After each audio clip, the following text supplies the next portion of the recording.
To the day of my son's wedding should have been one of the proudest moments of my life.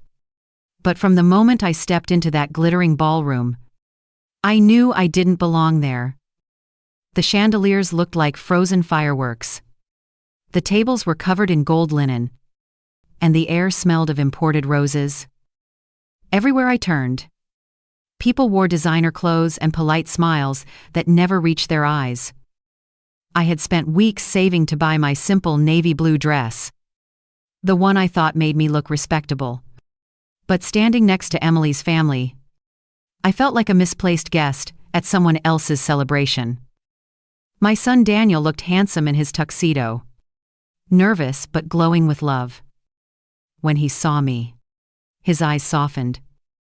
And for a moment, I thought that was enough, that my presence alone could mean something. But the moment Emily's mother saw me, her face stiffened. She whispered something to her sister, and they both gave me that same glance people give when they spot a wrinkle on a white tablecloth. I tried to ignore it, pretending to adjust the corsage pinned to my chest, pretending that my heart wasn't already tightening. During the ceremony, I sat in the front row, hands folded on my lap, trying to hold back tears.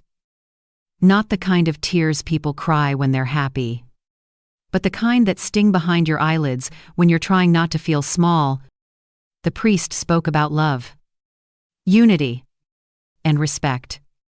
And for a second, I almost believed everything could still be okay.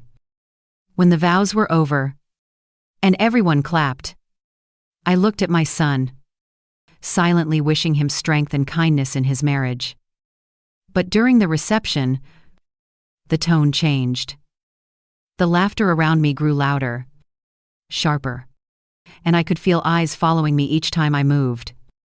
I went to sit at the table assigned for Daniel's relatives, only to find my name card missing. I asked one of the attendants, and he awkwardly pointed to a smaller table by the corner, near the kitchen doors. The air smelled of fried food and cleaning spray. I told myself it didn't matter, that what mattered was seeing my son happy. But deep down, something in me cracked. That small corner table became a symbol of where I stood in Emily's world, close enough to witness, but too far to matter. When the speeches began, I tried to smile through the discomfort. Emily's father spoke first, his voice deep and calm. He thanked everyone for attending and praised the union between the two families. His words were kind, measured, the way rich men speak, when they're used to being listened to. Then, it was Emily's turn.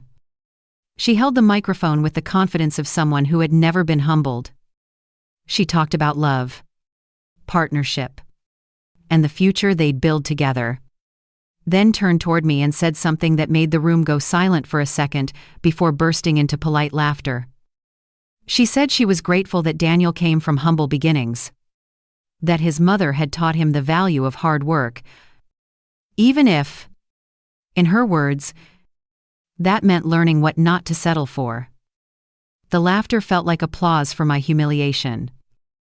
I felt the blood rush to my face, my stomach tightening until I could barely breathe. My hands trembled under the tablecloth, and for a moment, I couldn't hear anything else but the beating of my heart. Daniel looked stunned, glancing between me and Emily, his smile faltering. I gave him a small nod, trying to tell him not to worry. But inside, a storm had begun. As the night dragged on, I forced myself to stay until the last dance, pretending everything was fine. The band played love songs, the kind that once made me dream of growing old with my late husband.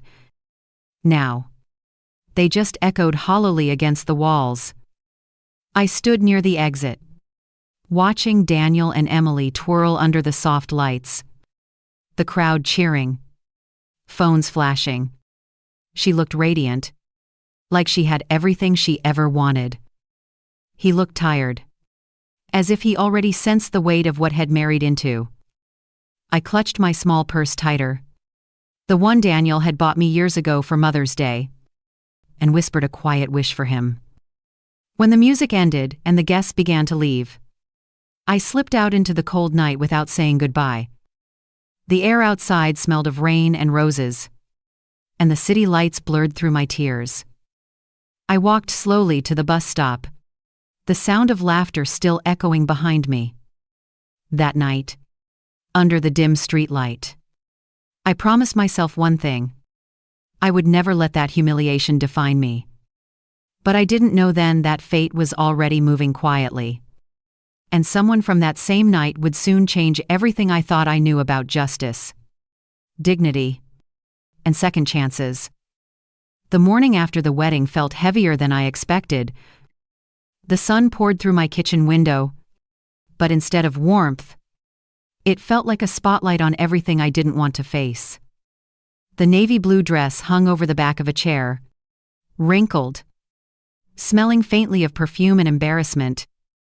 I made coffee, the way I always did, pouring it into the chipped mug my husband once used every morning.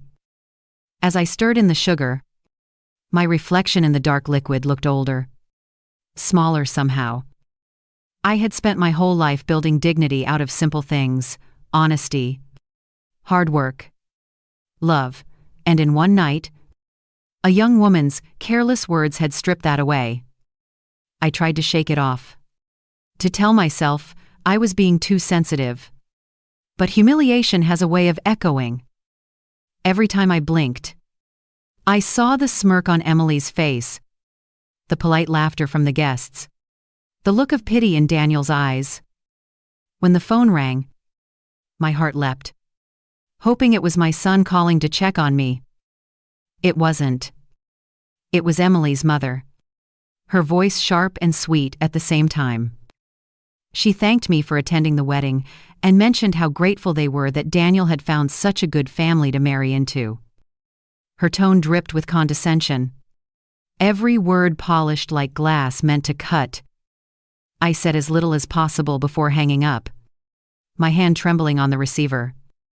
Days turned into weeks, and I heard less and less from Daniel. I told myself he was busy, adjusting to married life, but deep down, I felt the distance widening. When I finally got a call from him, it wasn't to ask how I was doing, it was to tell me they'd moved into Emily's parents' guest house. I congratulated him, forcing enthusiasm, but my voice cracked. I wanted to ask if he was happy, but I knew he'd say yes, even if he wasn't.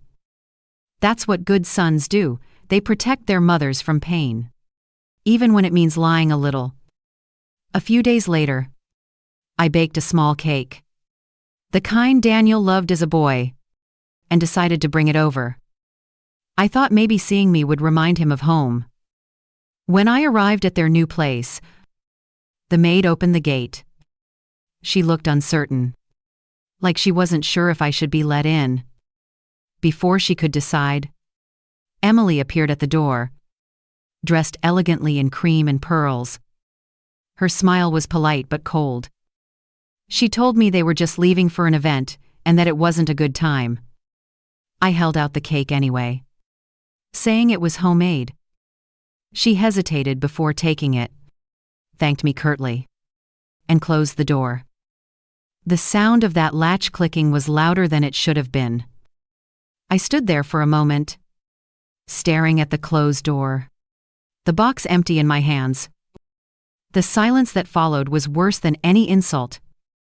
That night, I sat on my porch with a blanket around my shoulders, listening to the crickets hum in the dark. My neighbor, Mrs. Hill, stopped by, holding her tiny dog, and asked how the wedding went. I smiled weakly and said it was beautiful. She didn't need to know the truth. There's a certain pride that keeps you from telling people when you've been humiliated. I told her Daniel and Emily were happy, that I was proud of him. But when she left, the lie sat heavy on my tongue. I watched the stars for a long time, thinking about the years I spent raising him alone after his father passed. All the late nights I worked double shifts just to afford his education. Every scraped knee. Every fever. Every time I told him he could be anyone he wanted if he just worked hard and stayed kind. And now he was part of a world where kindness seemed like weakness. The loneliness pressed down so hard that I felt like the walls were closing in. I missed his voice. His laugh. Even the way he'd forget to call sometimes. The house was too quiet now. Filled only with memories, and the faint ticking of a clock that seemed to mock my waiting. A few weeks later, I was invited to a family dinner at Emily's parents' house. The invitation came through Daniel. And though my instinct told me to decline, I went. Maybe it was foolish hope. Maybe pride. But part of me still believed things could change. The dinner was as formal as a corporate meeting. Crystal glasses. Silver cutlery. And long pauses between shallow conversations. Emily's mother spoke most of the time, boasting about their new business partners, while Daniel sat stiff beside her, laughing on cue. I caught him glancing at me once or twice, guilt flickering behind his eyes. When dessert was served, Emily's father, Mr. N.I. Richard, finally spoke directly to me. His voice was low, deliberate, with a calm that seemed almost out of place in that room.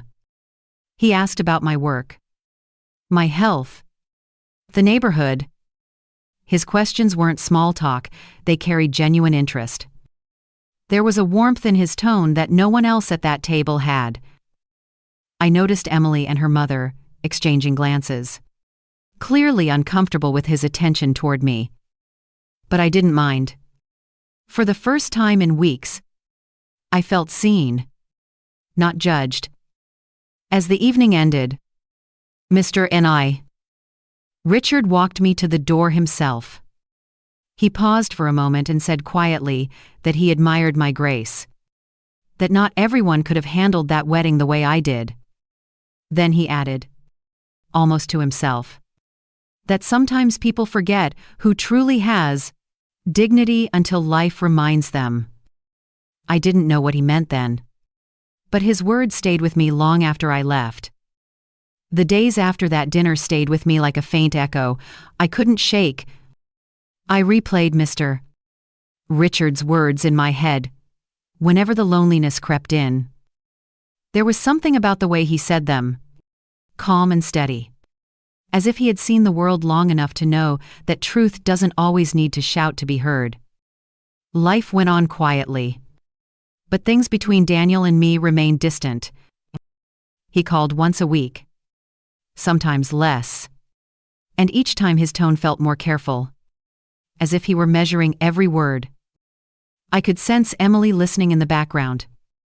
The warmth that used to fill our conversations was gone, replaced by polite updates about work and weather. One afternoon, while I was folding laundry, the phone rang again. It was Daniel. His voice sounded tired, strained, in a way I hadn't heard before. He said everything was fine. But mothers always know when something isn't. I asked if he was happy. And after a long pause, he said yes too quickly. That night, I couldn't sleep. I sat by the window, watching the streetlights flicker, wondering what kind of world my son had married into, and how much of himself he had already lost inside it. A few weeks later, I ran into Mr. Richard at the local grocery store. He was standing in front of the fruit display, sleeves rolled up, looking nothing like the wealthy man from that elegant dinner. He smiled when he saw me, and his expression carried that same quiet kindness. We talked about small things, at first the price of avocados, the weather, but the conversation deepened in a way I didn't expect. He said Emily's mother had become obsessed with appearances and that had grown tired of pretending. There was fatigue in his voice, the kind that comes from years of keeping peace at the cost of one's own happiness. He mentioned that he often thought about the wedding, how cruel it had been, and that he was sorry for not stopping it. His apology caught me off guard. I told him it wasn't his fault, that people reveal their true nature when the lights are brightest. He nodded slowly, as if those words confirmed something he'd already been thinking. Before leaving, he said something strange, that sometimes humility is worth more than any inheritance. I didn't quite understand what he meant, but there was a spark in his eyes that suggested he had a plan for something bigger than polite regret. After that encounter, I began seeing Mr. Richard more often, though not by design. Once at the post office, once near the church after Sunday service, and once in the park where I liked to walk in the evenings. Each time, our conversations grew longer, and I started to realize that behind his quiet demeanor was a man carrying his own kind of sadness. He confided that his marriage had become hollow, that he and his wife barely spoke outside of social obligations. He said wealth had a way of building walls so tall that even family couldn't see over them.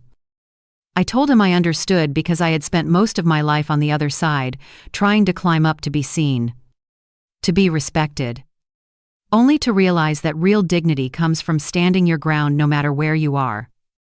He smiled faintly, looking at the pigeons pecking at crumbs near the bench, and said maybe that's why he felt drawn to talk to me. There was something in his tone that made my heart tighten. Not from romance, but from recognition, a sense that both of us were quietly fighting the same invisible war against pride and loneliness. One afternoon, he invited me for coffee at a small cafe by the lake, a modest place far from the expensive restaurants his family usually frequented. The air smelled of roasted beans and wet pavement, and the reflection of the water shimmered through the window. We talked for hours. He told me he was working on a new business partnership with an investor. He deeply respected a man who had made his fortune abroad and was now returning to invest locally. He didn't mention a name, only said that the man believed in integrity over status. Then, his eyes softened, and he asked about my late husband. I found myself telling him stories I hadn't shared in years, how we met in a small library, how he used to leave notes in my lunchbox, how he never let me doubt my worth, even when money was tight. Richard listened quietly, his gaze steady, as if every word mattered. When we said goodbye, he thanked me for reminding him that sincerity still existed. As I walked home, the wind carried the faint scent of jasmine, and for the first time in a long while, I felt something lighter than pain. I didn't know it yet, but that simple afternoon by the lake would mark the beginning of a shift, a small ripple that would soon grow into a wave, powerful enough to turn every humiliation I'd endured into something I could finally rise above. The weeks that followed were strangely quiet. The kind of silence that sits heavy in a house once filled with laughter. I tried to distract myself with small routines: watering the lane, plants, cleaning the kitchen twice a day, baking cookies for neighbors, but my thoughts always drifted back to Daniel. I hadn't seen him since the wedding dinner. I knew he was alive. Of course. His name appeared in the newspaper once beside an article about his wife's family company hosting a charity gala. The photo showed Emily beaming, her arm hooked through Daniel's, his smile thin and distant. He looked polished, well-dressed, but there was something off in his eyes, a tension I couldn't ignore. A few days later, I received a short message from him, thanking me for a birthday card I'd mailed. There was no mention of coming by. "No, I miss you, Mom." Just a polite note, the kind you send to a stranger. I read it 3 times before folding it neatly and placing it in my drawer beside the few keepsakes of his childhood. That night, I sat at the table staring at an empty chair and whispered to myself, "NES still, my boy. He just lost his way for a while." Then one rainy evening, my phone rang again. It was a number I didn't recognize. When I answered, Daniel's voice came through low, unsteady. He said he was fine. That work was just stressful. But I could hear something breaking behind his words. The conversation didn't last long. He hung up abruptly after saying he had to go. I stayed there holding the phone long after the call ended, listening to the static hum as if it could tell me what he couldn't say. Something was wrong. I could feel it. The next morning, I decided to visit him, unannounced. I baked his favorite casserole, the one he always asked for when he was a boy, and took the bus across town to their gated community. The guard looked hesitant but eventually let me through when I said I was family. The house looked more like a museum than a home. Tall, immaculate, lifeless. I knocked and waited. Emily opened the door wearing silk pajamas. Her hair perfectly done, as if she'd just stepped out of a magazine. The smile she gave me didn't reach her eyes. She said Daniel wasn't home, that he'd left early for a business trip. But her voice wavered slightly. I caught sight of his jacket on the coat rack behind her. I didn't press. I just handed her the casserole and said softly that he should eat something warm when he got back. She took it without thanking me and closed the door. As I walked away, I caught my reflection in their polished window, a tired woman clutching an empty dish, fading into the background of a world that never wanted her. That weekend, I ran into Mr. Richard again at the farmer's market. He looked weary, as though he hadn't slept well in days. When I mentioned Daniel, his expression darkened. He said he'd been noticing changes in his daughter and son-in-law too. He told me quietly that Emily had become increasingly controlling, that Daniel seemed like a man walking on eggshells. His words pierced through the thin hope it'd been holding. I asked if he thought Daniel was in trouble. He didn't answer directly, but he said he'd seen enough marriages fall apart behind closed doors to know when something was wrong. He promised to keep an eye out. Then he added, almost hesitantly, that his new business partner, the same millionaire he had mentioned before, was returning to town soon, and he thought I should meet him. He said the man had a way of seeing people for who they truly were. I smiled politely, unsure what he meant, but something in his tone made me trust him. Maybe because it was the first time in months someone had spoken to me with genuine concern rather than pity.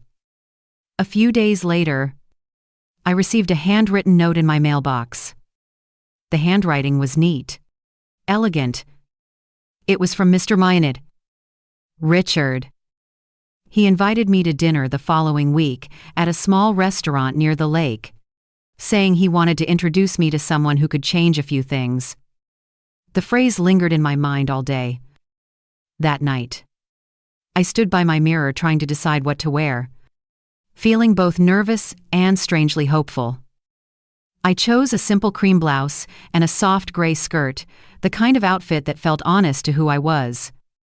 As I looked at myself, I noticed the faint lines around my eyes, the quiet strength that comes from surviving too many storms. Maybe dignity wasn't about how others saw you, but about how you refused to let their cruelty harden your heart. When I arrived at the restaurant, the air smelled of rain and pine. Mr. Richard stood waiting by the entrance, smiling warmly. And beside him was a man whose face pulled me backward through time, someone I hadn't seen in decades. Someone who once made me believe that kindness and courage could build a whole life. In that single heartbeat, I understood what Richard meant when he said things were about to change. When I stepped into that cozy restaurant by the lake, my heart stumbled between surprise and disbelief. The man standing next to Mr. Richard looked older. Of course, his hair now touched with silver. The lines around his mouth deeper, but his eyes were unmistakable. Those were the same warm, steady eyes that once watched me walk away at a bus stop years ago when I was too young, too proud, and too scared to follow him. His name came out of Mr. Mitor Preety. Richard's mouth, like the closing of a forgotten chapter. Henry Lawson. My breath caught for a second, and I felt the air thicken around me. Henry extended his hand. His expression soft but certain, and Preeta. Like head known I'd eventually show up in this very place. On this very evening, we sat together, the three of us, at a table by the window overlooking the quiet lake. Outside, raindrops traced lines down the glass, blurring the reflections of city lights. Inside, the world seemed still. Dinner began with polite conversation, safe topics like the weather and the town's changes, but soon drifted towards something deeper. Mr. Prassett. Richard explained that Henry was his new business partner, an investor who had recently returned from years of working abroad.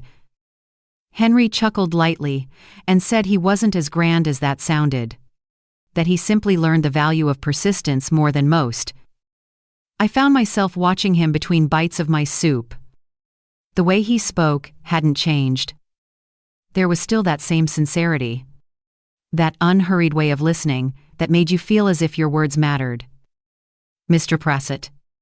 Richard excused himself halfway through dinner to take a phone call, leaving Henry and me alone.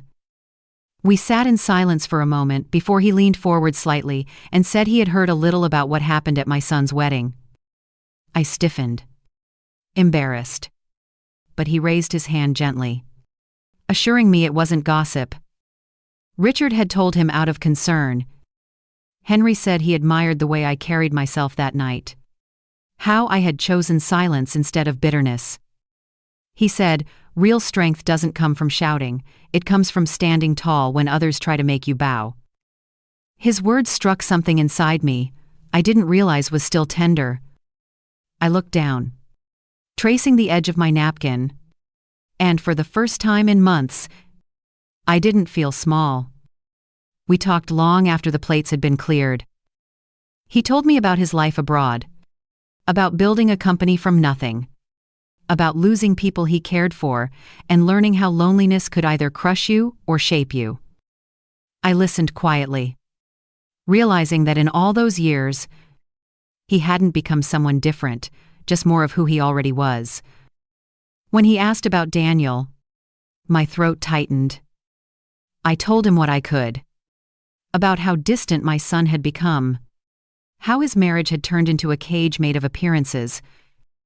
Henry listened without judgment, his jaw tensing slightly. Then he said something that made me pause. Sometimes life brings people back together, not to rekindle the past, but to heal something that never should have been broken in the first place. Before I could respond, Mr. Richard returned, his expression lighter, almost relieved to see us deep in conversation. He said he was glad we had met, that he believed people cross paths again for reasons bigger than coincidence. When the evening ended, Henry offered to walk me to my car. The rain had stopped, but the ground still shimmered with puddles reflecting the streetlights. He opened his umbrella and held it between us.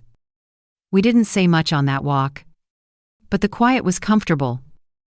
When we reached my car, he smiled and said it was good to see me again, that the years hadn't dulled my grace.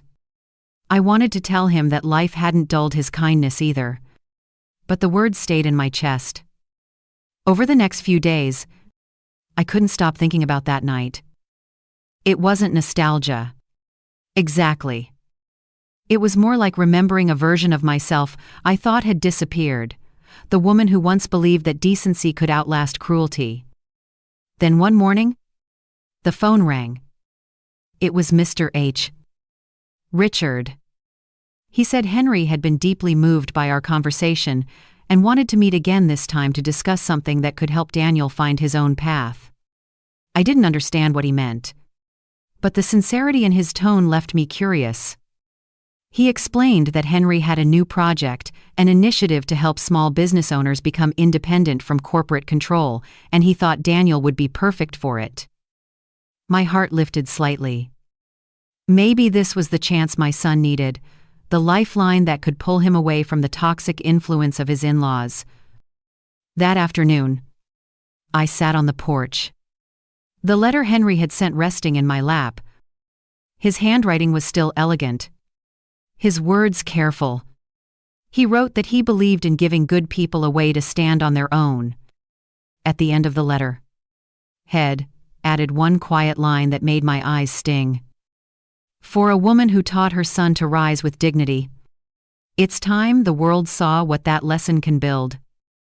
I pressed the paper against my chest, feeling both the ache of the past and the pulse of something new. I didn't know how it would unfold yet, but for the first time since the wedding, I felt a quiet certainty stirring inside me, the sense that maybe, just maybe, humiliation wasn't the end of my story. It was the turning point. The following week arrived with a strange mix of anticipation and calm, as if the air itself knew something was about to shift. Henry called early that morning and asked if I could join him and Mr. Richard for a brief meeting at the lakeside office they'd recently opened. His voice carried a quiet energy, a tone I hadn't heard since our youth. I agreed, even though a part of me wondered what role I could possibly play in any of this. When I arrived, the office wasn't what I expected. Instead of marble floors and cold glass walls, it was warm and sunlit, filled with bookshelves and the faint smell of cedar. Henry greeted me at the door with his usual gentleness and handed me a cup of tea before introducing me to a few of his staff young people who looked at him with the kind of respect reserved for someone who led by example. Mr. Richard was already there, pacing near the window. When he turned, I noticed something different in his face, a kind of tired honesty, as if Head finally stopped pretending to fit into a world that didn't align with his heart. We sat down, and Henry explained that he was planning to launch a community investment project, something that would support small businesses and create jobs independent from powerful corporations.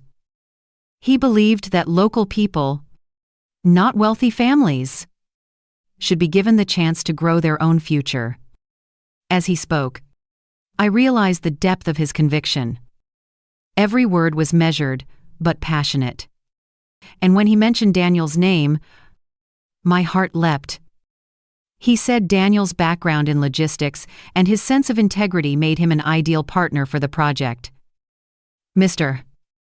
Richard nodded in agreement, adding that Daniel needed something meaningful, something that belonged to him, not to his in-laws.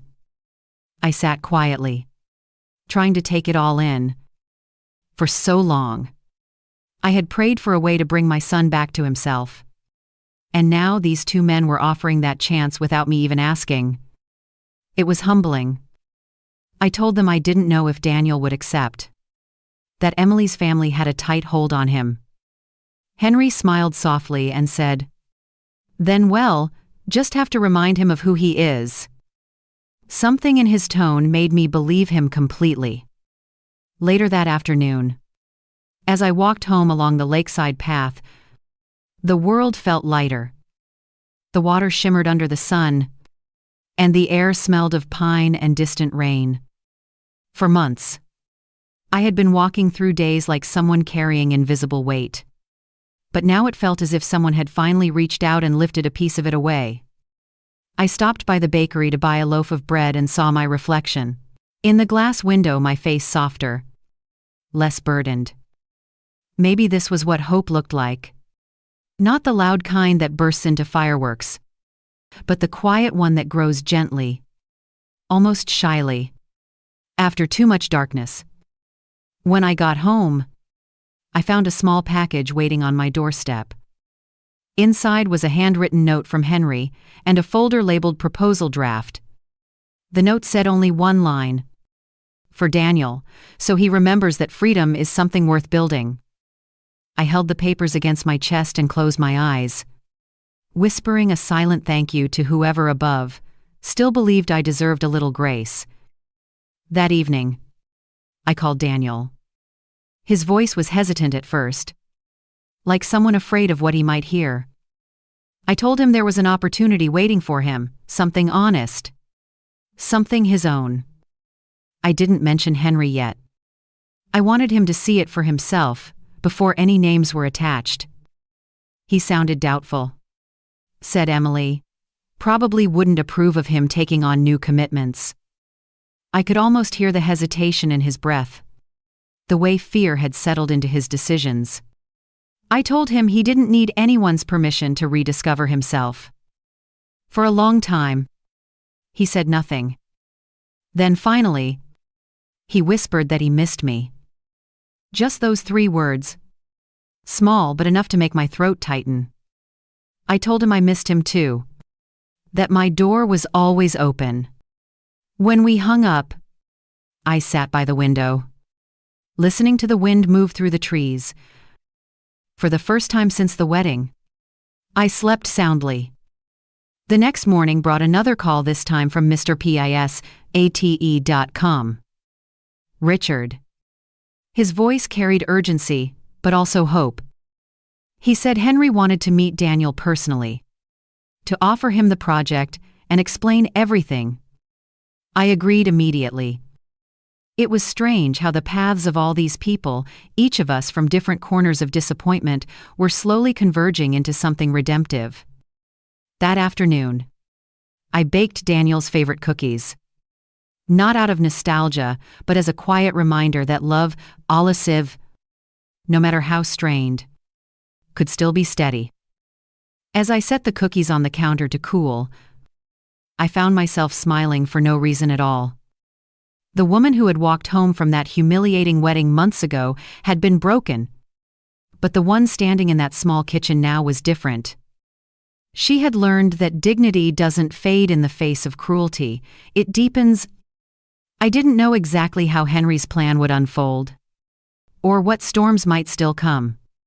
But I knew one thing. The winds were finally shifting in our favor, and the story that began with humiliation was slowly, beautifully turning toward redemption. A few weeks later, life began to move faster, as if all the stillness that had settled over the past months had suddenly broken open. Daniel finally agreed to meet Henry and Mr. Plainess. Richard. I accompanied him, though he didn't ask me to. I could see the hesitation in his posture, the weight he carried in his shoulders. When he saw Henry waiting outside the cafe, he froze. I think something about Henry's calm presence caught him off guard. He looked like someone who didn't need to prove his worth, and that alone made people pay attention. Henry greeted Daniel with genuine warmth and spoke to him like an equal, not like a man evaluating a business prospect. They talked about work, ambition, and the quiet art of building something from scratch. Henry listened more than he spoke, and when he did, every word carried meaning. He said there's a certain kind of freedom that only comes when you stop borrowing someone else's ladder and start planting your own seeds. Daniel didn't say much, but I saw the faint spark return to his eyes, the one I hadn't seen since before the wedding. For the first time, he seemed to imagine a life outside the walls of his wife's family. That evening, back at my house, Daniel stayed for dinner. The casserole was warm. The conversation awkward at first, but slowly easier. He told me Emily hadn't been pleased about the meeting, that she accused him of being ungrateful for all her family had done.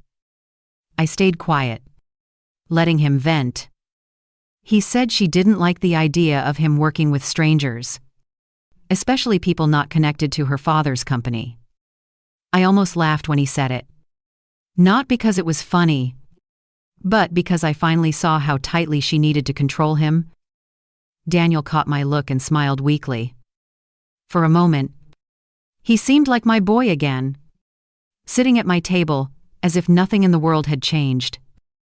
After dinner, as he helped me wash the dishes, I told him something had been holding back for months, that love doesn't shrink you. It makes you stand taller. He didn't reply, but I saw his jaw tighten, his eyes glistening. When he left that night, he hugged me longer than usual. It was silent. But in that silence, I heard a promise. Meanwhile, rumors started swirling around town about the tension between Daniel and Emily. I didn't feed into them. But people talk, and word travels faster than truth. Mr.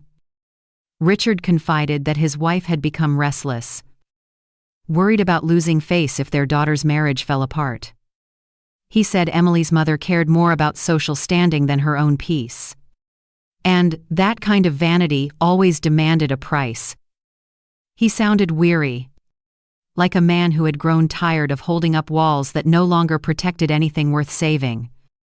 I told him I was sorry he had to live in that kind of coldness. And he smiled faintly, saying he envied the warmth of my small home. There was something bittersweet about hearing that a wealthy man longing for the simplicity I had always been ashamed of. Before we parted, he warned me to be careful.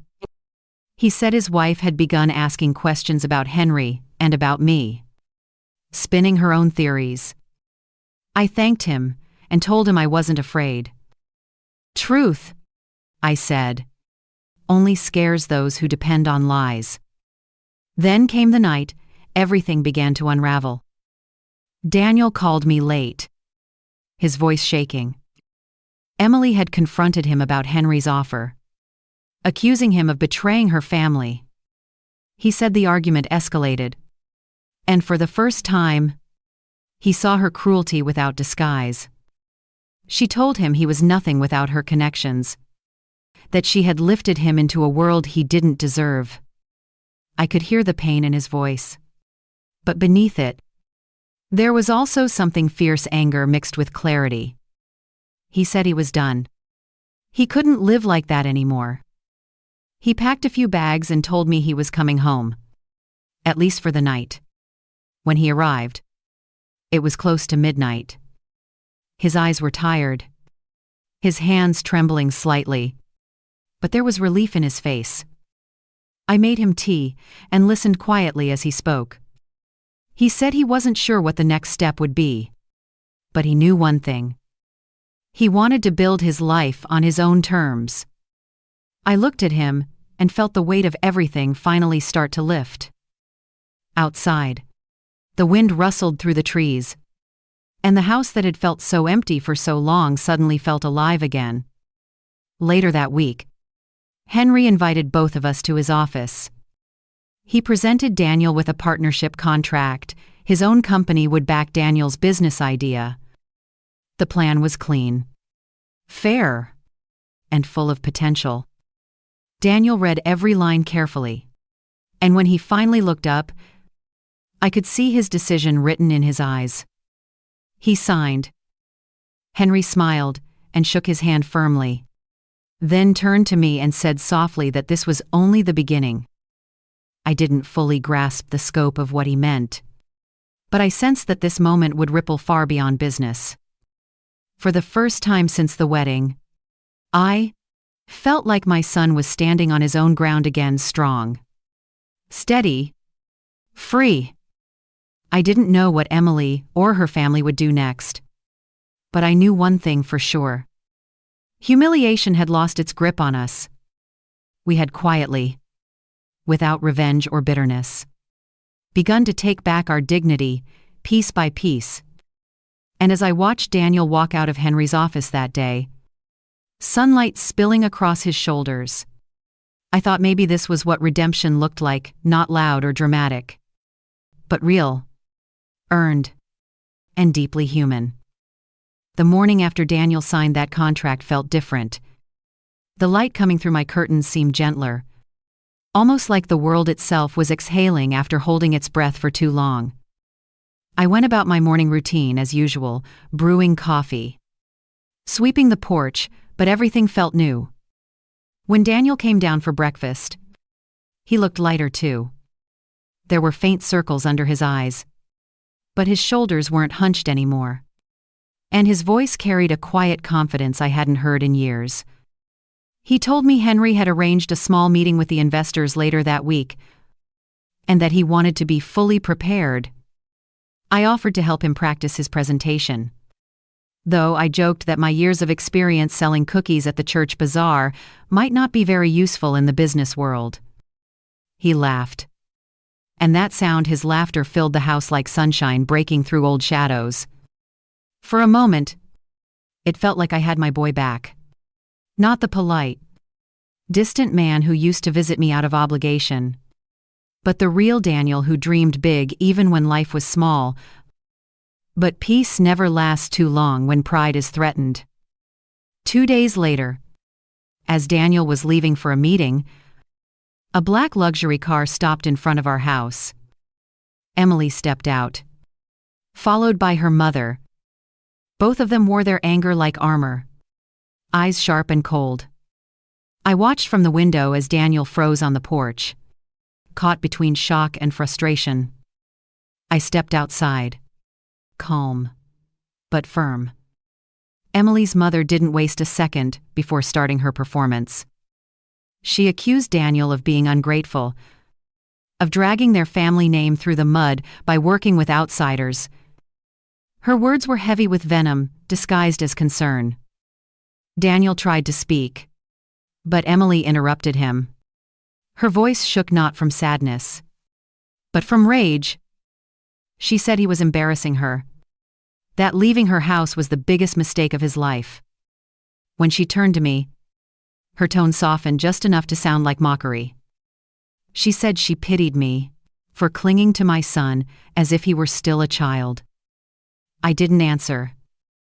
I just looked her in the eye, steady and quiet. Sometimes silence cuts deeper than shouting. Daniel stepped forward, his voice strong, but calm, and told them to leave. He said he was done living under their conditions, that he wanted a life built on respect, not fear. Emily's mother turned pale, her pride cracking in real time. They left without another word, their car tires spitting gravel down the road. When they were gone, Daniel turned to me, his eyes glistening with both relief and guilt. I put a hand on his arm and said the only thing that mattered: you've already chosen peace. Don't turn back. That night, the air outside smelled like rain and new beginnings. Mr. Richard called and asked to meet us at the cafe by the lake. When we arrived, he looked uneasy but resolved. He said his wife was furious, threatening to cut Daniel out of future family dealings. Then, after a pause, he admitted something that surprised both of us. He said Head already decided to separate from her. Head had enough of her cruelty, her obsession with appearances, her disregard for people's hearts. He said, watching Daniel stand up for himself reminded him of the man he used to be. I didn't know what to say. I just listened as he talked about years of silence, of pretending that wealth meant happiness. His confession wasn't loud, it was tired, honest, and raw. Then he added that he wanted to support Daniel's new project personally, not as an investor, but as someone who believed in him.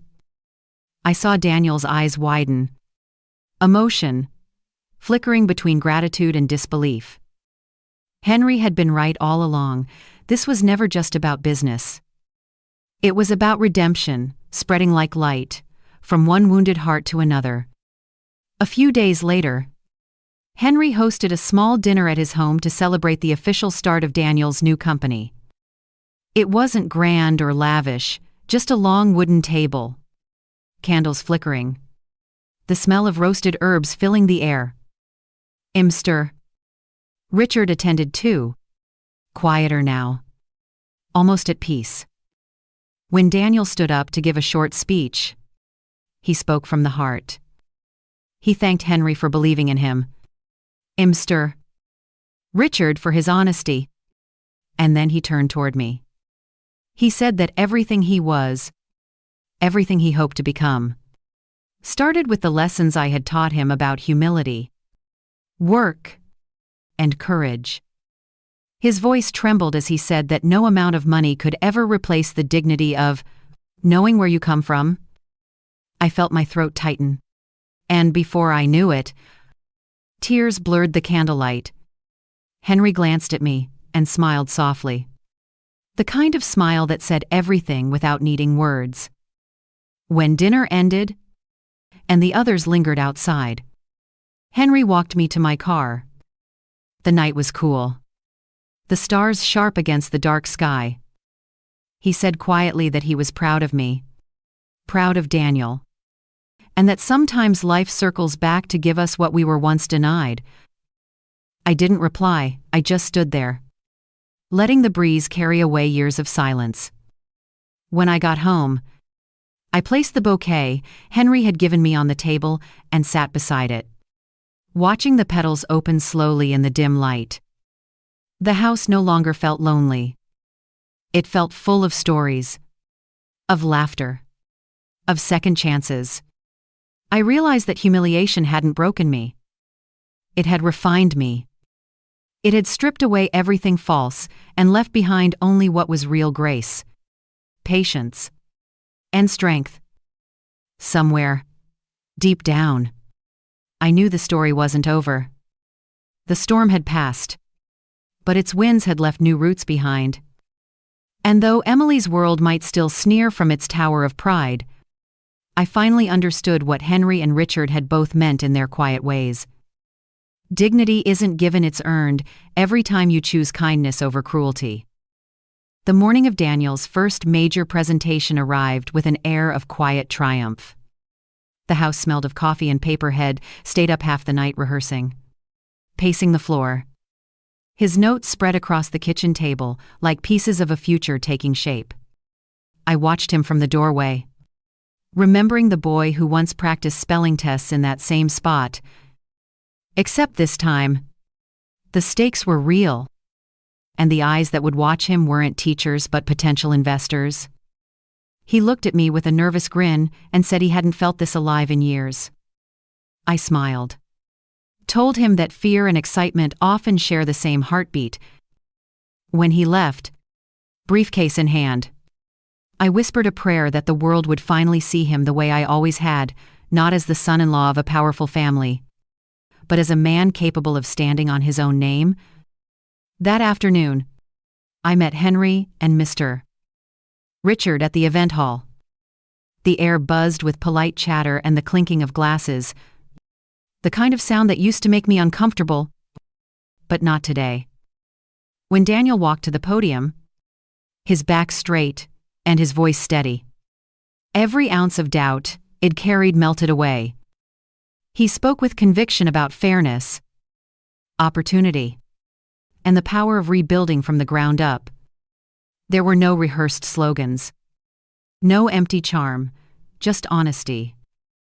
When he finished, the room erupted in applause. I could feel my heart swell until I thought it might burst. Henry leaned toward me and whispered, "That's what grace looks like when it finds its courage." For a moment, I didn't care who saw me, wipe the tears from my eyes. Mr. Richard, standing beside me, looked proud, yet quietly broken, as though he were realizing how much he'd missed by chasing the wrong kind of success for too long. A few hours later, as the crowd thinned, I noticed a familiar face lingering by the doorway: Emily. She was dressed immaculately, as always, but her confidence had cracks now. Her father noticed her too. The silence that passed between them was heavy, layered with unspoken regret. She approached Daniel hesitantly, her expression softening for the first time in what felt like years. I couldn't hear their words, but I could see the apology in her posture, the way her shoulders dropped, the way she looked down instead of up. Daniel nodded politely, and though his face was kind, I knew the distance between them was final. Sometimes forgiveness doesn't mean return, it simply means release. As she walked away, her father's eyes followed her, full of both sorrow and relief. It was strange. But I didn't feel anger toward her anymore. Watching her retreat, I only felt pity. Pride had built her world. And now pride was dismantling it piece by piece. That evening, after the event, Henry hosted a small dinner at his house for everyone involved in the project. The table was simple, the laughter genuine. Mr. Richard raised a glass and toasted to new beginnings, not just for Daniel, but for everyone who had chosen honesty over pretense. Henry added a few words too, his tone light but meaningful. He said success meant nothing unless it carried grace with it. When the laughter died down, Daniel turned to me and said softly that he finally understood why I'd always told him to lead with heart instead of fear. That moment, hearing my grown son speak with that clarity, was worth every tear I had ever shed. As the night wound down, I stepped outside for some air. The lake glimmered under the moonlight, and Henry joined me on the porch. We stood in silence for a while, listening to the water lap against the shore. He said he believed some storms were sent not to destroy us, but to wash away what never truly belonged. I nodded, understanding more than I could say. Then he added, almost shyly, that he hoped this wasn't the last chapter for us. The words hung in the air between us, not heavy, not urgent, just true. I didn't answer right away. I looked out at the lake, at the reflection of the stars rippling in the dark water, and felt something warm settle in my chest. Maybe after everything, life was offering me a different kind of love, not the one that burns fast and bright, but the kind that stays steady, like the tide. When I returned home that night, I sat at the kitchen table where this story had begun. And the same walls that once heard my quiet sobs now echoed with hope. Daniel's contract sat neatly folded beside a small vase of wildflowers Henry had given me. I thought about how strange it was, how humiliation, loss, and chance encounters had braided themselves into something redemptive. The woman who once stood in a corner at her son's wedding, invisible and ashamed, now sat here as proof that dignity doesn't die in the face of cruelty, it simply waits for the right moment to rise. Tomorrow, the work would continue. There would still be obstacles, whispers, and doubts. But tonight, in that small, quiet kitchen, I let myself breathe. I let gratitude fill the spaces where bitterness used to live. Outside, the first light of dawn began to touch the sky, soft and gold, and I realized something simple yet profound. Even after the darkest humiliation, life has a way of finding its way back to grace. A few days after the presentation, the house filled with visitors again, but this time not out of gossip or pity. Neighbors came by carrying small gifts, flowers, fruit baskets, warm smiles. Some of them had heard about Daniel's success and wanted to congratulate him. Others came simply to tell me they were proud. Their words felt genuine, their tone kind. For so long, people had looked at me with a mixture of curiosity and quiet judgment, whispering about how I'd been humiliated at my son's wedding. Now, those same voices spoke with respect. I didn't hold it against them. People often believe whatever story is told the loudest. And back then, Emily's family had all the microphones. But truth has a way of finding its way through the cracks, even when you least expect it. That afternoon, I baked a pie and sent it to Henry's office with a short note that said only, "For everything you've done, thank you for helping us breathe. Again." The next morning, I received a call from Mr. NIS. Richard. His tone was calmer than I had ever heard before, like a man who had finally set down a burden had carried too long. He said his separation was official and that he was planning to move out of the mansion to a smaller place near the countryside. He laughed softly, almost self-conscious, saying that maybe it was time he learned how to live without staff and formality. Then he added, in a quieter voice, that he hoped to live with a little more peace and a little less pride. I told him he deserved that. Before hanging up, he said something that stayed with me all day, that meeting people like me and Henry had reminded him that wealth without compassion was just a different kind of poverty. After the call ended, I sat for a long time by the window, watching the leaves outside dance in the breeze. Life, I thought, has a funny way of circling back, of bringing people to their knees not to punish them, but to teach them humility. Later that week, Henry stopped by my house. He brought a small bouquet of lilies and a newspaper tucked under his arm. The front page carried a photo of Daniel shaking hands with the mayor. His company's first partnership had been approved, officially recognized for supporting small entrepreneurs in the region. Henry placed the paper on the table, smiling that quiet, steady smile of his. We sat together for a while, drinking coffee and talking about small things: the weather, the smell of spring rain, the music playing faintly from a neighbor's radio. Then, the conversation grew softer. He said he often thought about the past, about the choices that had sent our lives down different roads. He didn't sound regretful, only thoughtful. He said maybe everything had unfolded exactly as it was meant to, because if it hadn't, we might never have found each other again, now stronger, wiser, more ready to understand. His words sank into me like sunlight after a long winter. For years, I had thought the door to happiness had closed for good. I didn't realize that sometimes it just opens later, in a quieter place. That evening, Henry invited Daniel and me to join him and Mr. Richard for dinner at his home. The four of us sat around a wooden table under the soft glow of hanging lights. There were no servants, no fancy cutlery, just honest food, laughter, and the kind of ease that only comes from surviving hard things together. Mr. Richard looked more relaxed than I'd ever seen him. He told Daniel how proud he was of his courage, how it had inspired him to take charge of his own life again.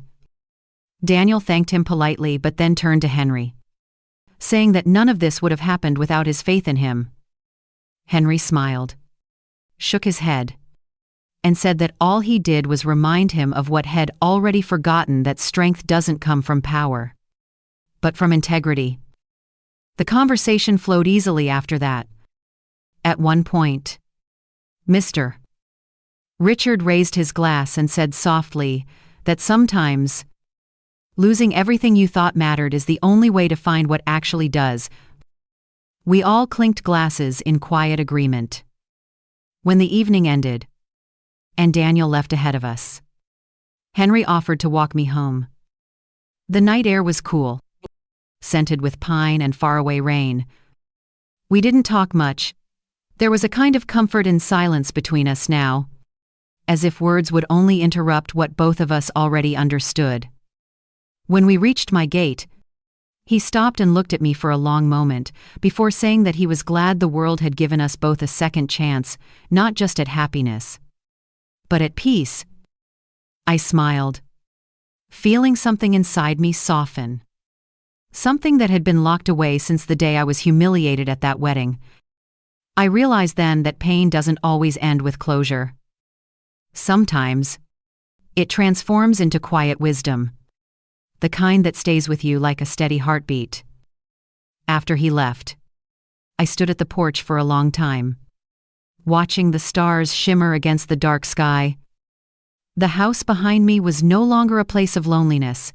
It was alive again, filled with stories of resilience and redemption. And though I didn't know what tomorrow would bring, I knew one truth for sure. No matter how cruel the world can be, grace always finds its way back. even through the smallest cracks. A few months passed, and life finally settled into something that felt like peace. Daniel's company was thriving, his name often appearing in the local news, with words like integrity and innovation beside it. People who once dismissed him as the quiet son-in-law now spoke his name with admiration. Sometimes Head stopped by my house after work, loosening his tie, telling me stories about the people Head hired, workers who had once been overlooked just like him. I listened, smiling, proud not only of what Head built, but of who he had become. He wasn't chasing status anymore. He was building purpose. The distance between us had disappeared completely. He called every day, not out of guilt, but out of love. One afternoon, as I folded laundry in the living room, he appeared at the door, holding a bouquet of daisies and a warm grin. He said it was just because, and in that moment, I realized how far we'd come from that painful wedding night. Humiliation had been replaced by gratitude, distance by understanding. The son who had once drifted away in silence was now the man who never let a day pass without reminding me that I mattered. Around the same time, I received a letter from Mr. Ellamy. Richard had moved to his countryside home and said the quiet there was healing in a way wealth never could be. He spent his days tending a small garden, growing tomatoes and herbs. He wrote about the peace of waking up without expectation, about learning how to make coffee for himself after decades of someone else doing it for him. In his words, there was humility and freedom, and I could almost feel the sunlight through his sentences.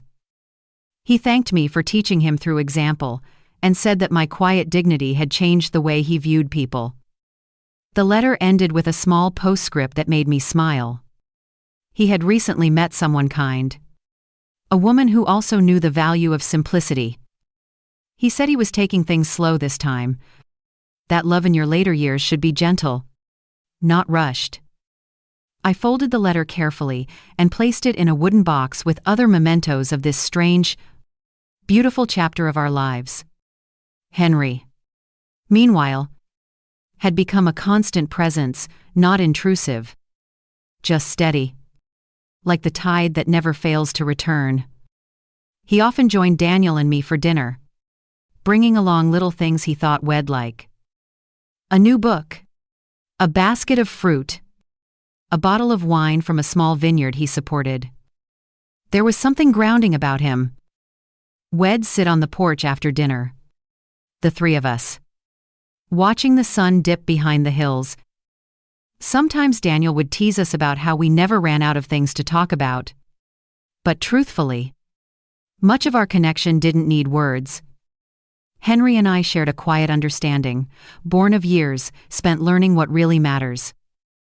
One evening, after Daniel went inside, Henry stayed behind. He told me that He'd been offered a chance to expand his work abroad again, but wasn't sure he wanted to leave. Then, his voice softened, and he said maybe, for the first time, He'd found a reason to stay.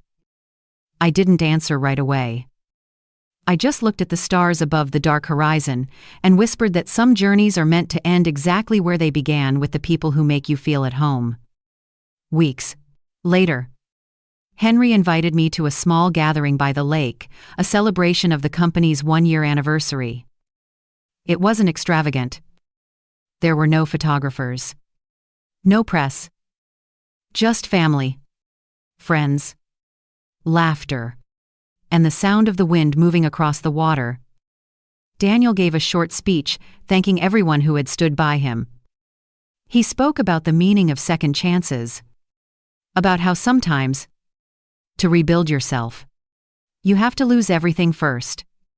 When he finished, he turned to me and handed me a small envelope. Inside was a simple card that said, "To the woman who taught me how to start again." I felt tears sting my eyes as the people around us clapped.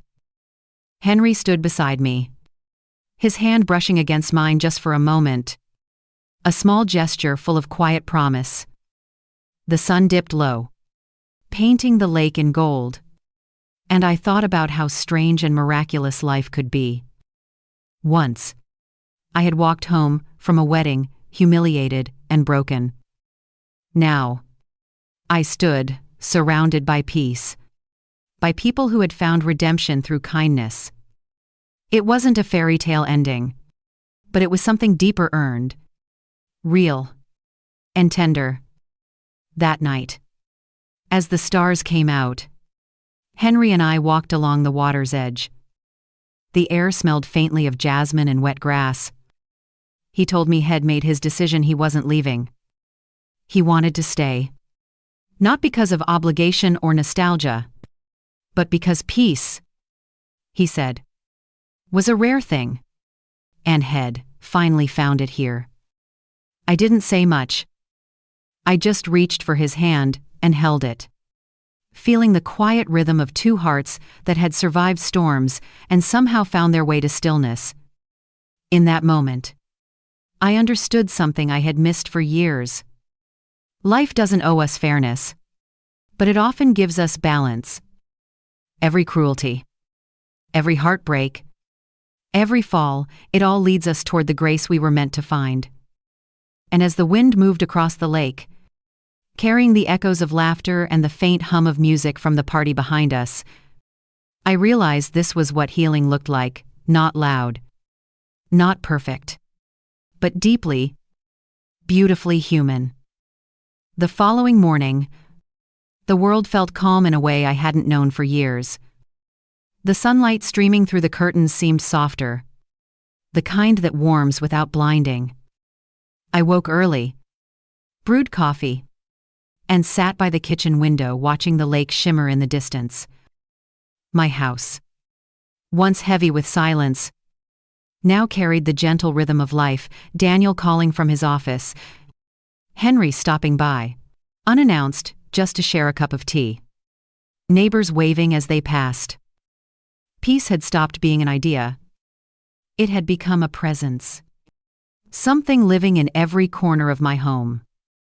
I found myself humming as I cooked, watering the plants with care, doing small things not because I had to, but because they reminded me that life, at its best, is made of ordinary grace. Later that day, Henry came by with a folder under his arm. He said it was something he wanted me to see. Inside was a design for a new community center. His company and Daniel's firm were planning to build a place meant to train young workers and support families starting over. On the front page was a small note that read, "In honor of the mothers who never gave up." My throat tightened, and I looked up at him. He said quietly that the idea had come from watching me, how I had endured everything with dignity and turned pain into purpose. For the first time, I didn't deflect the compliment. I simply smiled and said that maybe all the struggles had been worth it if they could light the way for someone else. Henry nodded, and for a moment, the air between us felt thick with emotion. Then, as if sensing I needed to breathe, he changed the subject, talking about the garden he wanted to plant behind the center, a space filled with benches, flowers, and open sky. He asked if it'd help him choose the trees. I said yes. Of course. That afternoon, we drove out to the empty lot where the center would stand. The air was fresh, and the ground smelled of rain and new beginnings. As we walked the field, I imagined children running here, families gathering, lives being rebuilt, one step at a time. Henry stopped beside me and said softly that this would be our shared legacy, not of wealth or success, but of kindness. I turned to look at him, and the sunlight caught the silver in his hair. It struck me then how extraordinary it was to stand beside someone who saw not my scars but my strength. We stayed there for a long time, just listening to the wind. That evening, Daniel came by for dinner. He looked happier than I'd ever seen him. His company had just signed another major deal, and the local paper planned to run a feature about his work with Henry's foundation. But what made me proudest wasn't the success, it was the humility in his voice when he spoke about it. He said he wanted to use his position to help others, to give back, the way people had once helped him. As we ate, he talked about starting mentorship programs for young professionals who felt stuck or overlooked. I watched him, marveling at how much he had grown, not just in stature, but in heart. When the dishes were cleared, he pulled out an envelope and handed it to me. Inside was a plane ticket. Confused, I looked up, and he smiled. He said Henry had insisted that we all take a short trip to a quiet seaside town a few hours away to rest before the next phase of the project began. He called it a celebration of healing. I laughed, touched by their thoughtfulness. It had been so long since anyone had planned something just for me. For years, I had lived on the edge of everyone else's lives, supporting, waiting, surviving. Now, for the first time, I was being included in joy. When we arrived at the seaside that weekend, the air smelled of salt and promise. The ocean stretched endlessly, waves folding and unfolding like time itself. We rented a small cottage overlooking the shore.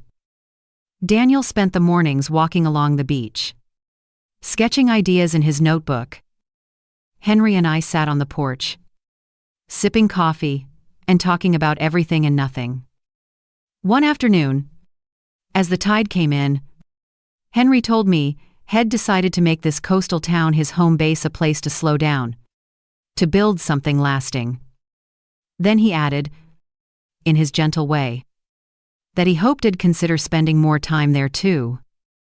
I didn't answer right away, but I felt my heart settle into the quiet certainty of his words. As the sun began to set, Daniel joined us on the porch, his laughter mixing with the sound of the waves.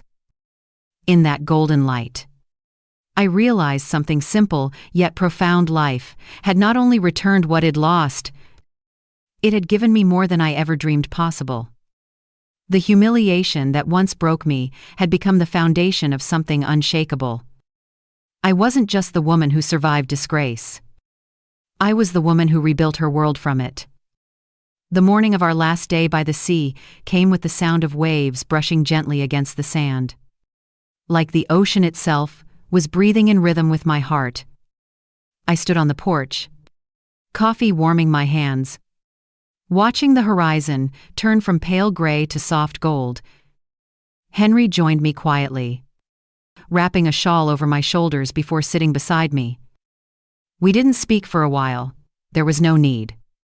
The silence between us had become its own language, one that said everything words never could. Daniel came out a few minutes later, barefoot, holding his camera. He looked so content, so free, that I almost didn't recognize him as the same man who once hid behind someone else's shadow. When he caught me watching him, he grinned and said he wanted to take a picture of me and Henry to remember this exact morning. We laughed, and I tried to protest, but he wouldn't take no for an answer. The shutter clicked softly, and in that moment, I realized he wasn't just taking a photograph, he was capturing the proof that peace after pain is real. Later that day, we packed our things. The cottage, now filled with traces of our laughter and shared meals, felt warmer than any mansion could. Henry helped load the bags into the car, then paused, looking out toward the sea. He said softly that life has a strange way of testing us, stripping us down until only the truth remains. Then he turned to me, his expression calm and sincere, and added that he was grateful for every hardship that had led him here to me, to this quiet chapter, to something that finally felt like home. I felt tears sting my eyes, but they weren't born of sadness. They were the kind that come when you realize you've survived everything that was meant to break you. I took his hand and said that maybe life had been waiting for us to slow down enough to find each other again.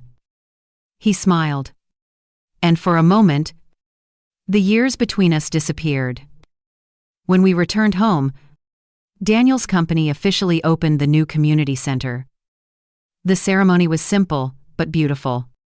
Children played in the courtyard while families stood together, their faces glowing with hope. A plaque was unveiled at the entrance, engraved with words Henry had written himself. For the women who endured, for the men who learned, and for the families who chose grace over pride. The crowd applauded, and I felt my throat tighten. Daniel called me forward, insisting that the first ribbon be cut by me. My hands trembled as I took the scissors, but when the ribbon fell, I felt something inside me settle completely. That sound, the soft tear of silk, felt like the closing of an old wound. The people around us clapped. Cameras flashed. But all I could see were the faces that mattered. My son, smiling with pride. Henry, watching with quiet joy. And Mr. Ron. Richard, standing at the back of the crowd, his expression peaceful. When I caught his eye, he nodded once, as if to say, "We made it." That evening, the three of us, Henry, Daniel, and I, sat by the fire in my living room. The house glowed softly under the light, the same walls that had once held my tears now echoing with laughter. Daniel rested his head back on the couch, exhausted but happy. Henry leaned forward, tending to the fire, his face illuminated by its golden glow. I thought about the path that had led us here, the humiliation, the heartbreak, the loneliness, and how each of those moments had secretly been shaping the life I was meant to have. I realized then that healing doesn't come all at once. It arrives slowly, in small moments of forgiveness, in quiet acts of love, in the courage to keep showing up for yourself when no one else does. As the night grew darker, I stepped outside for a moment. The moon hung low, reflected in the lake like a silver coin tossed into the water. I thought about that first night after the wedding, when I had walked home under the same moon, heartbroken and small. Back then, I had no idea that the very people who humiliated me would also be the ones who revealed my strength.